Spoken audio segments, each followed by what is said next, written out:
சட்டப்பேரவை தலைவர் அவர்களே, முதலமைச்சர் அவர்களே, எதிர்கட்சி தலைவர் அவர்களே, இந்த அவையிலே வீற்றிருக்கும் அனைத்து சட்டமன்ற உறுப்பினர்களுக்கும் முதல் கண் வணக்கத்தை தெரிவித்துக் கொள்கிறேன். இன்றைக்கு சட்டப்பேரவையிலே பேசப்பட்ட இந்த தீர்மானம் ஒட்டுமொத்த தமிழக மக்களின் வாழ்வாதாரத்தைக்கும் மிக முக்கியமான ஒரு தீர்மானம். எனவே இதை யாரும் மறுக்கப் போவதும் இல்லை, ஏற்காமல் விடப் போவதும் இல்லை. தமிழ்நாட்டிற்காகவும் தமிழக மக்களின் அத்தனை உரிமைக்காகவும் ஒட்டுமொத்த தமிழகமும் ஒன்றாக தான் இருக்க போகிறோம், அதற்காக போராட போகிறோம். ஆனால் நாம் சற்று இதை பற்றி யோசித்தால், சுதந்திரம் வாங்கின காலத்திலிருந்து இன்றைக்கு வரைக்கும் காவேரி பிரச்சனையும் முல்லை பெரியாறு பிரச்சனையும் தமிழக மீனவர்கள் பிரச்சனையும் தொடர்ந்து பேசிக்கொண்டுதான் இருக்கிறோம். ஒழிய எதற்கும் இதுவரைக்கும் நிரந்தரமாக தீர்வு ஏற்பட்டதாக ஒரு வரலாறு இல்லை என்பதை நிச்சயமாக இந்த நேரத்தில் நான் பதிய வைக்க விரும்புகிறேன். இதற்கு எந்த குறிப்புகளோ படிக்க வேண்டிய அவசியம் இல்லை. இது உணர்வு, நம் மனதிலே ஆழமாக இருக்கும் நம் உணர்வை பதிய வைக்க வேண்டிய இடம் இந்த சட்டமன்றம். இந்த சட்டமன்றமே தமிழக மக்களுக்கானது. தமிழக மக்களின் வரி பணத்தில் நடத்தப்படுவதுதான் இந்த சட்டமன்ற இந்த கூட்டங்கள் எல்லாம். அப்படி இருக்கையில் தமிழக மக்களின் உரிமையை நாம் ஒவ்வொரு முறையும் நம்மை சுற்றி இருக்கின்ற மாநிலங்களிடம் போய் கேரளா, கர்நாடகா, ஆந்திரா, இன்னொரு பக்கம் மீனவர்களுக்காக ஸ்ரீலங்கா என்று தொடர்ந்து கேட்டுக்கொண்டுதான் இருக்கிறேன். ஒழிய தன்னிறைவு பெற்ற ஒரு மாநிலமாக தமிழ்நாடு என்றைக்கு வரப்போகிறது என்பதை தான் நான் இந்த நேரத்தில் சிந்திக்கிறேன். ஏன்னா நம்மை சுற்றி இருக்கின்ற நமது தலைவர்கள் எல்லாருமே இந்த பிரச்சனைக்காக, அம்மையார் புரட்சி தலைவி ஜெயலலிதா அவர்கள் காவேரிக்காக உண்ணாவிரதம் இருந்தாங்க, முதலமைச்சராக இருந்து. கலைஞர் அவர்கள் இதற்காக பல போராட்டங்கள் நடத்தினார். அண்ணன் ஸ்டாலின் அவர்கள் பல தீர்மானங்களை நிறைவேற்றி இருக்கிறார்கள்.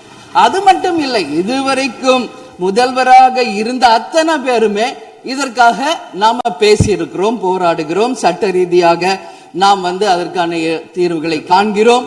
அது மட்டும் இல்லை, காவிரி மேலாண்மை ஆணையம் ஒரு தீர்ப்பு சொல்றாங்க, உச்ச நீதிமன்றம் ஒரு தீர்ப்பு சொல்றாங்க. எதுவும் பேசியும் இதுவரைக்கும் தீர்வு இல்லை. இப்பொழுது முதல்வராக பதவியேற்றிருக்கும் சிவகுமார் அவர்கள் சொல்றாரு, நாங்க பேச தயாராக இருக்கிறோம் என்று. நமது முதல்வரும் சிவகுமார் அவர்களும், நான் என்ன சொல்றேன், இது எல்லாரும் மக்களுடைய, இப்போ இந்த அவை இது முக்கியமான சட்டமன்றம். இங்க வந்தவொன்னு எல்லாருக்கும் என்ன கொடுக்கறாங்க? தண்ணி தான் கொடுக்கறாங்க. அப்போ ஒவ்வொரு மனிதருக்கும் தண்ணி தான் முக்கியம். இன்னைக்கு காவேரி தாயின்னு தான் நம்ம சொல்றோம். ஒரு தாயின் ஒரு குழந்தைக்கும் எப்படி தாய்ப்பால் இன்றியமையாதோ அது பாரு அத்தனை பேரும், அது விவசாயிகளாக இருக்கட்டும், குடிமக்களாக இருக்கட்டும், இங்கு மிக முக்கியமானது குடிதண்ணீர். நீரின்றி அமையாது இவ்வுலகு.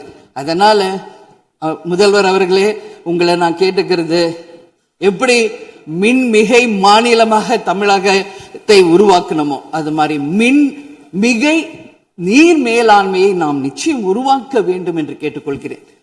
மழை நமக்கு ஒரு கொடை, கடவுள் கொடுத்தது.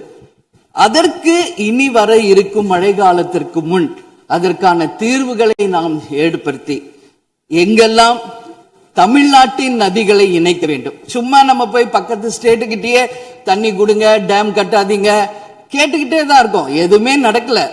அதனால சொல்றேன், தன்னிறைவு மிக்க மாநிலமாக நம் தமிழ்நாடு உருவாக வேண்டும் என்று மாண்புமிகு முதல்வர் அவர்களை நான் கேட்டுக்கிறேன். தமிழ்நாட்டில் இருக்கிற நதிகளை நாம் இணைப்போம், எல்லா இடத்துலையும் தூர்வாருவோம். வரப்போகும் மழைக்காலத்திற்குள்ள அந்த நீரை எப்படி சேமிக்க வேண்டும் என்பதை நாம முடிவு செய்யணும். வீணாக கடல்ல போய் நீர் கலக்கிறத தடுத்தாலே தமிழ்நாடு மின்மிகை நீர் மேலாண்மை நிச்சயம் வரும் என்பதை தெரிவிச்சுக்கிறேன். இதுல யாருக்கும் எந்த மாற்று கருத்தும் இருக்காது. தமிழ்நாடின் உரிமை என்றைக்கும் நாம் விட்டுத்தர முடியாது. முன்னொரு காலம் புரட்சி கலைஞர் கேப்டன் எதிர்கட்சி தலைவராக இருந்தபோது தமிழகத்தின் பிரச்சனைக்காக அனைத்து கட்சியும் ஒன்று திரட்டி டெல்லிக்கு சென்று பிரதமரை சந்தித்து தமிழக மக்கள் சார்பாக கோரிக்கை வைத்தார். அதுபோல் தேவைப்பட்டால் அனைத்து கட்சியையும் நீங்கள் ஒன்றாக அழைத்து சென்று தமிழக மக்களின் உரிமையை நிலையாக உறுதியாக நீங்கள் நிலைநாட்ட வேண்டும் என்பதை நான் கேட்டுக்கொள்கிறேன். எனவே தேசிய முற்போக்கு திராவிட கழகம் என்றைக்கும் தமிழ்நாட்டின் உரிமைக்காகவும் தமிழக மக்களின் உரிமைக்காகவும் உறுதியாக மேகதாதுவில் அணை கட்டக்கூடாது என்பதிலும் எந்த மாற்று கருத்தும் இல்லை. தீர்மானத்தை வரவேற்கிறேன் என்று கூறி அமர்கிறேன். நன்றி, வணக்கம்.